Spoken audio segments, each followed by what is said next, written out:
Divine masculine energy അത് നമ്മുടെ ലൈഫിൽ ഒരാളായിട്ടല്ല പ്രത്യക്ഷമാവുക. അത് നമ്മൾ എക്സ്പീരിയൻസ് ചെയ്യുന്ന പീസ് ആയിട്ടാണ് പ്രത്യക്ഷമാവുക. നമ്മൾ ലൈഫിൽ എത്രമാത്രം ഫ്ലൂറിഷ് ചെയ്യുന്നുണ്ട്, വളരാനുള്ള സിറ്റുവേഷൻസ് ഉണ്ട്, നമുക്ക് ഒരു കണ്ടെയ്ൻമെൻ്റ് ഉണ്ട്, നമ്മുടെ കാര്യങ്ങൾ നോക്കാനും നമ്മുടെ എക്സ്പ്രഷനും ഒക്കെ സപ്പോർട്ടീവായിട്ടുള്ളൊരു എൻവയോൺമെൻറ്റ് എത്രമാത്രം ഉണ്ട് എന്നുള്ള രീതിയിലാണ് നമ്മുടെ ഡിവൈൻ മാസ്കുലിൻ പ്രത്യക്ഷമാവുക. അപ്പോൾ പലപ്പോഴും ഈ ഒരു കാര്യം നമുക്ക് മനസ്സിലാക്കാൻ പറ്റുന്നത് നമ്മൾ ഇത്തരത്തിലുള്ള സിറ്റുവേഷൻസ് കൊണ്ട് കളയുമ്പോഴായിരിക്കും. നമ്മുടെ പീസ് നഷ്ടപ്പെടുമ്പോൾ, നമ്മുടെ ഗ്രോത്ത് തടയുന്ന എൻവയോൺമെൻറ്റിനെ നമ്മൾ നമ്മുടെ ചുറ്റിലും തിരഞ്ഞെടുക്കുമ്പോൾ, അപ്പോൾ പലപ്പോഴും നമ്മൾ ഇത്തരത്തിലുള്ള നെഗറ്റീവായിട്ടുള്ള സിറ്റുവേഷൻസിൽ നിന്ന് പുറത്ത് വരുമ്പോൾ ആണ് ഈ എനർജി പിന്നെയും നമ്മുടെ ലൈഫിലേക്ക് തിരിച്ചു വരുന്നത്.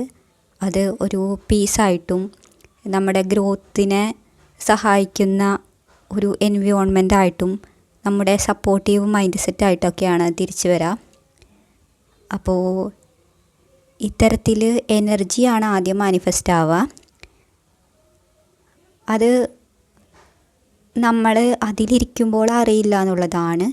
നമ്മൾ അത്രയും സന്തോഷമായി ഒരു സ്റ്റേറ്റിലിരിക്കുമ്പോൾ പലപ്പോഴും നമുക്കതിൻ്റെ വാല്യൂ കണ്ടെത്താൻ നമ്മൾ വൈകാറുണ്ട്.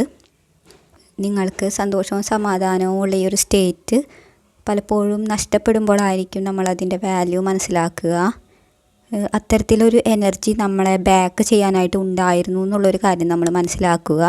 നമ്മുടെ ഉള്ളിൽ ആ ഒരു ഭാഗത്തിൻ്റെ വില മനസ്സിലാക്കുന്നത് നമ്മളപ്പോൾ അങ്ങനെയാണ്.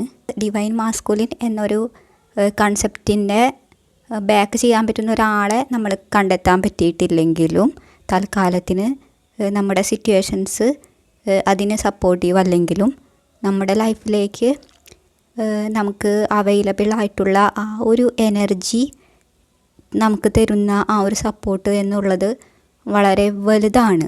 അത് എനർജി ആയിട്ട് കിട്ടുന്നത് കൊണ്ട് നമ്മൾ അതിലിരിക്കുമ്പോൾ നമുക്കറിയില്ല അത് നമുക്ക് എത്രമാത്രം വാല്യുബിൾ ആണ് എന്നുള്ളത്.